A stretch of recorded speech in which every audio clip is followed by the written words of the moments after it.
Hey guys, hi, this is Abhishek, master of physics at Vedantu. कैसी चली बच्चों जिंदगी? कैसे हो मेरे शेरों शेरनियों? मुझे पता है कि बहुत सारे बच्चों के मिड टर्म शुरू हो चुके हैं, बहुत सारे बच्चों के मिड टर्म्स हो चुके हैं और बहुत सारे बच्चों के मिड टर्म शुरू होने वाले हैं। कहीं ना कहीं एक डर सा बना हुआ है कि यार सर, मिड टर्म्स में अगर हम फेल हो जाएंगे तो क्या होगा। आज का ये सेशन उन्हीं सवालों का जवाब है। आज का ये सेशन उन्हीं ईमेल्स का, इंस्टाग्राम मैसेजेस का रिप्लाई है, रिस्पॉन्स है, जो सारे बच्चे मुझे भेज रहे हैं कि सर मिड टर्म्स खराब गया तो क्या होगा। क्या हम क्लास 10 का बोर्ड एग्जामिनेशंस में फेल हो जाएंगे? क्या हम क्लास 10 के प्री बोर्ड्स में फेल हो जाएंगे? क्या हमारा मार्क्स क्लास 10 जितना हम चाहते हैं उतना नहीं आ पाएगा? क्या हम उस सपनों तक नहीं पहुंच पाएंगे जितना सपना हम देख रहे हैं?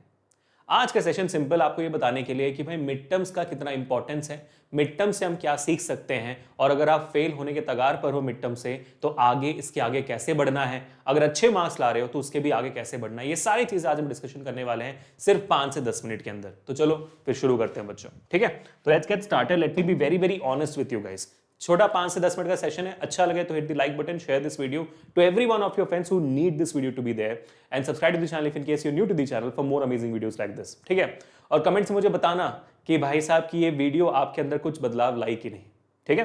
चलो फिर शुरू करते हैं। आ जाते हैं भाई बल्ले बल्ले के साथ। तो सबसे पहला पॉइंट मैं आपको बस इतना कहना चाहता हूं कि यार failure does not mean that you are a failure. Mid term में मार्क्स कम आने का मतलब ये नहीं कि भाई आप ही लूजर हो, आप ही फेलियर हो। आपने बस अभी तक सक्सीड नहीं किया है। आपने जितनी काबिलियत है, आपने जितनी तैयारी की है, आप में जितना टैलेंट है, वो उतना बाहर नहीं आ पाया। बस ऐसे समझना है इसको। क्योंकि जैसे आपने अपने ऊपर मेंटल स्ट्रेस डालोगे, जैसे अपने ऊपर आप बोलोगे कि भाई तुम खराब हो, तो फिर आप चले जाओगे डिप्रेशन में, और एक बार डिप्रेशन में चले गए फिर आपकी आधी से ज्यादा एनर्जी निकल जाएगी उस डिप्रेशन से बाहर आने में, और उसके बाद फिर पढ़ाई करने में, और उसके बाद जो मार्क्स गवाए उसको वापस लाने में। पूरी जिंदगी निकल जाती है डिप्रेशन में लोगों की। समझ रहे हो बात? लोग तो किताबें भी लिख देते हैं डिप्रेशन के ऊपर कि 2-3 साल हम डिप्रेशन में थे। समझ रहे हो? तो नहीं जाने का, बस अपने आप को इतना बोलने का कि भाई अगली बार, ठीक है? तो let's straight cut to the point कि मिड टर्म्स में नहीं हुआ, प्री बोर्ड्स में और बोर्ड्स में अव्वल आ जाओगे। प्री बोर्ड्स भी छोड़ो, बोर्ड एग्जामिनेशन मेन टारगेट है ना। मिड टर्म के मार्क्स प्री बोर्ड के मार्क्स कहीं कैलकुलेट तो नहीं हो रहे, बोर्ड्स का मार्क्स कैलकुलेट हो रहा है ना। तो बोर्ड्स अल्टीमेट एम है, तो बोर्ड्स पे फोकस करो पूरा का पूरा। मिड टर्म चलता रहेगा, प्री बोर्ड चलता रहेगा, and that is where exactly the question comes in कि भाई मिड टर्म्स के एग्जामिनेशन का मार्क्स का मैटर क्या है, मतलब what is the whole point of mid terms. Mid term सिर्फ आपको यह बताता है कि बेसिकली आपने आधे मिड टर्म्स बेसिकली आधी सिलेबस आती है। आधी सिलेबस के बाद टेस्ट जब होता है तो समझ में आता है कि भाई आधे सिलेबस में हम कहां पर खड़े हैं, हमने कितनी चीजें समझी हैं, हमने क्या कहते हैं, how much of that do we know, कितना हम कॉन्फिडेंट हैं किन टॉपिक्स पे, किन टॉपिक्स में हम बहुत वीक हैं, किन टॉपिक्स में हम मार्क्स लूज कर रहे हैं। इन सब चीजों के लिए एक एग्जामिनेशन काम आता है, और वैसे एक एग्जामिनेशन है मिड टर्म्स। हाँ, ऑफ कोर्स ये बात है, मिड टर्म्स को अगर आप अच्छे से कर लेते हो, अगर अच्छे मार्क्स आते हैं तो अपने आप से एक छोटा सा कॉन्फिडेंस आता है अंदर से, अपने आप से एक थोड़ा सा क्या कहते हैं, एक विल पावर आता है कि हाँ यार थोड़ी सी और मेहनत करेंगे, थोड़ा सा और आगे बढ़ेंगे, प्री बोर्ड्स में भी फोड़ेंगे, बोर्ड्स में भी फोड़ेंगे, ऐसे अंदर से थोड़ा सा कॉन्फिडेंस आता है। वो बिल्कुल सही बात है। वो तो यार वो तो अभी किस्मत की खेल होगी ना। आपने मेहनत की, मार्क्स अच्छे आए, अच्छी बात। आपने मेहनत की, मार्क्स अच्छे नहीं आए, कोई बात नहीं, आगे बढ़ते हैं। मेहनत नहीं गई तो मार्क्स तो एक्सपेक्ट करो ही मत, ठीक है? सिंपल सी बात है ना? लेकिन अगर आपने मेहनत की है बच्चों, तो वो मेहनत अगर मिड टर्म्स में भी रंग ना लाई, प्री बोर्ड्स और बोर्ड्स में जरूर लाएंगी। तो एक बात अपने दिमाग में क्लियर कर लेते हैं कि मिड टर्म्स का क्या काम होता है। वो बस ये बताता है कि आपने आधे सिलेबस तक आपकी कैपेबिलिटी कितनी है, और फिर आप ये गेस कर सकते हो कि भाई आप बोर्ड्स में कितना हो सकता है आपका, ठीक है? तो मिड टर्म्स को बस इस रास्ते में लेते हैं, मिड टर्म्स को एज अ फेलियर नहीं समझते, ठीक है? अब आगे बढ़ते हैं टू द नेक्स्ट पॉइंट कि भाई तो क्या आपका जो फाइनल एग्जामिनेशन है वो मिड टर्म से ज्यादा हार्ड होगा? क्या आपका प्री बोर्ड मिड टर्म से ज्यादा हार्ड होगा? The answer to that question is yes और नो। यस कैसे? हार्ड नहीं होगा बिल्कुल भी। मिड टर्म्स और प्री बोर्ड्स का लेवल सेम होगा, क्योंकि मिड टर्म्स और प्री बोर्ड्स दोनों स्कूल के एग्जामिनेशंस होते हैं, है ना? तो स्कूल में एग्जामिनेशंस हार्ड रखा जाता है, और बोर्ड एग्जामिनेशन कम से कम 15 से 20% ईजी आती है। और स्कूल वाले अच्छा करते हैं कि आपको they prepare you for the worst, है ना? वो होता है कि भाई बोर्ड एग्जामिनेशन इजी लगे आपको, इसलिए प्री बोर्ड्स और मिड टर्म्स और बाकी सारे टेस्ट जो स्कूल में होते हैं वो हार्ड होते हैं, ताकि आप बेटर प्रिपेयर करो। So it's fine. Expect low marks and what ever marks you get in mid terms, what ever marks you get in pre boards, उससे 10-15% ज्यादा ही मार्क्स आपको आपके बोर्ड में भी आएंगे. इट्स एब्सोल्युटली क्लियर, क्योंकि पेपर 10-15% ईजी होगा, 15-20% ईजी होगा. So don't worry about it. ठीक है, क्लियर हो गया. अब ये तो क्लियर है ना. तो the question which comes in your mind, sir mid terms में खराब आए, बोर्ड एग्जामिनेशन में खराब आएगा, प्री बोर्ड्स में खराब आएगा, ऐसा कुछ भी नहीं है. एंड स्पेशली मिड टर्म्स अभी सितंबर में होता है, आपके पास अक्टूबर, नवंबर, दिसंबर, जैन, फेब 5 महीने और हैं अपने प्री बोर्ड्स में और बोर्ड्स में फोड़ने के लिए. So don't worry about it. और जब तक आपका बोर्ड एग्जामिनेशन होगा, आपने कम से कम 2 से 3 प्री बोर्ड लिख दिया होगा, आपकी प्रिपरेशन और अच्छी होगी और 5 महीने का वक्त भी आपको मिल गया है. So guys chill out. ठीक है, एब्सोल्युटली चिल आउट. अब आगे बढ़ते हैं टू द पॉइंट, यार how to overcome yourself if you fail in mid terms. अगर मान लो गलती से आपके मार्क्स जितने आपने सोचे थे कम आ गए, या तो आप मान लो किसी सब्जेक्ट में आप फेल हो गए, या तो मान लो अच्छे मार्क्स ला रहे हो और सोच रहे हो कि मैं कैसे और इंप्रूव करूं. अब जो मैं टिप्स देने वाला हूं उसको ध्यान से सुनिएगा. ठीक है, और यही टिप्स आपकी जिंदगी में बदलाव लाएंगी. सबसे पहला टिप मैं आपको यही देता हूं, इट्स एक्सट्रीमली इंपॉर्टेंट कि आप अपने एग्जामिनेशन के रिजल्ट्स को तब देखें जब आप काम फील कर रहे हो, है ना. एग्जामिनेशन रिजल्ट्स के तुरंत बाद आपके अंदर टेंशन होता है, आपके अंदर थोड़ा सा उदासी होती है, तो आप एक क्लियर जजमेंट नहीं ले पाओगे. तो थोड़ा सा ठीक है, रिजल्ट आ गया, खराब था, एक दिन सो लो भाई उसके ऊपर, अगले दिन सुबह उठना फ्रेश माइंड के साथ, एक काम माइंड के साथ, देखना कि मेरा जवाब कहां कहां पे गलत आया है, वो जगह, वो टॉपिक्स मुझे पढ़नी है.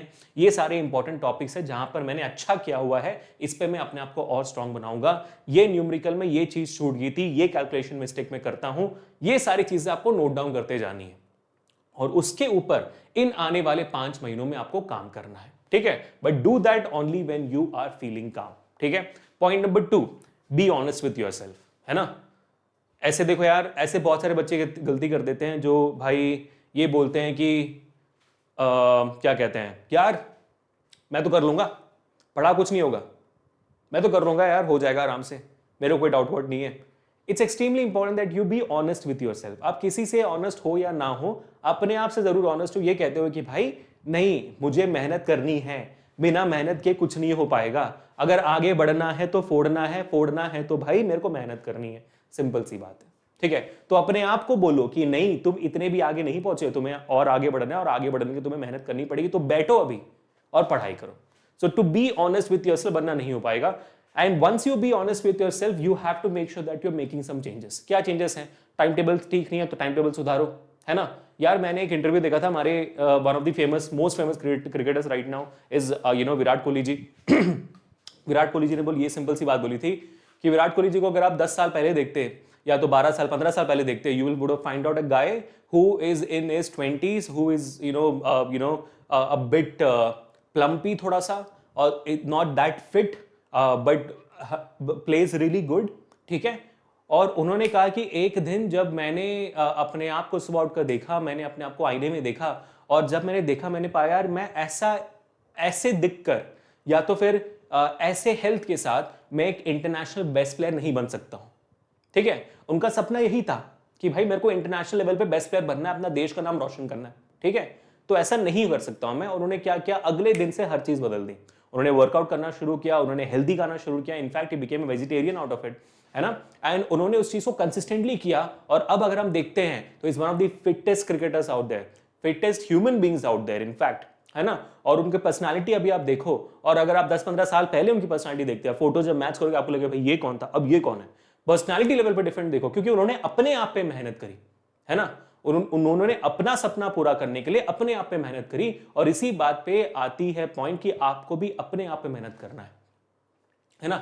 क्योंकि भाई उनका सपना था ये बनना है, तो उसके लिए मेहनत ये करनी थी उनको. तो अगर आपको वहीं पे पहुंचना है तो उसके लिए क्या मेहनत करनी है, मुझे इस ग्रेड में अच्छे से पढ़ाई करनी है. तो पढ़ाई करने के लिए जो जो चीज आपको करना है आप करिए, फोड़िए. ठीक है, उसके लिए टाइम टेबल बदलना है, एक कॉमन ग्रुप के साथ जाकर पढ़ना है, प्रैक्टिस टेस्ट लेना है, रिवीजन करना है, अपने डाउट सॉल्व करवाने हैं, और नोट्स अच्छे से बनाना है. जो करना है आप करिए, बट अपने आप पे मेहनत करिए. ठीक है, और आखिरी और सबसे इंपॉर्टेंट बात, इन सब के बीच में भी अगर आप विराट कोहली जी का एग्जांपल लेते हो, CR7 का एग्जांपल लेते हो, तो इन सब ने एक सिंपल सी बात कही है, अपने आप का ख्याल जरूर रखा करो. चाहे जिंदगी में जो भी अचीव करना है, अपने फिजिकल हेल्थ और अपने मेंटल हेल्थ का जरूर ख्याल रखना, क्योंकि एक साइकिल है. अब इसको ध्यान से, अब मेरी बात बस ये आखिरी बात सुन लो, उसके बाद सेशन खत्म. सिंपल भाषा में समझो, अगर आपका मूड अच्छा नहीं है तो आप पढ़ाई ठीक से नहीं कर पाओगे, पढ़ाई ठीक से नहीं कर पाओगे तो फिर मार्क्स नहीं आएंगे, मार्क्स नहीं आएंगे तो पापा मम्मी गुस्सा करेंगे, पापा मम्मी गुस्सा करेंगे तो आप और डिप्रेशन में जाओगे, डिप्रेशन में चले गए फिर आपका मूड खराब हो जाता है, और मूड खराब हो जाता है ठीक से पढ़ाई नहीं होती है, पढ़ाई नहीं होती है तो दोबारा मार्क्स कम आते हैं, दोबारा मार्क्स कम आते हैं तो पापा मम्मी दोबारा गुस्सा करते हैं, है ना, बोल देते कि आप निकम्मे ही हो, उसके बाद फिर आप ज्यादा डिप्रेशन में जाते हो and the cycle keeps repeating, cycle keeps repeating. और उस साइकिल को तोड़ने का दम बेटा सिर्फ आप में है।